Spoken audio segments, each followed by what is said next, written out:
Hi everyone! Karthika మాసం స్పెషల్‌గా 365 ఒత్తుల్ని ఎలాగ చేయాలి అన్నది ఈ వీడియోలో చూపిస్తా.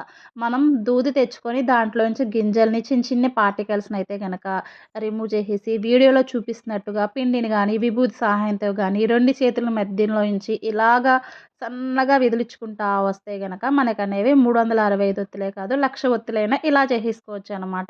ఒక హాఫ్ ఎన్ అవర్ కూర్చున్నామంటే మనకి 365 ఒత్తులనేవి చాలా ఈజీగా రెడీ అయిపోతాయి. షాపుల్లో దొరుకుతాయి కానీ, మన చేతులతో స్వయంగా చేసుకొని ఆ శివయ్యకి సమర్పిస్తే గనక చాలా బావుంటది కదా! అందుకని చెప్పి ఇలాగ ఓపిక తెచ్చుకొని చేసుకోండి. ఇలాగ నేను చేతుల సహాయంతో ఇలాగ నా 4 ఫింగర్స్‌తో పెట్టుకొని ఆ కొలత సరిపడినట్టయితే గనక ఇలా 10, 10 ఇప్పుడు 10 లెక్క పెడితే గనక మనకు 20 ఒత్తులొస్తాయి. అలాగ ఇలా 365 ఒత్తులైతే తీసుకోండి. లెక్క తక్కువ కాకూడదు, ఎక్కువైనా పర్లేదనమాట. తర్వాత పైన, కింద ఇలాగ థ్రెడ్‌తో చుట్టేసుకుంటా ఉంటే దారంతో మనం 365 ఒత్తులు రెడీ అయిపోయినట్టయితే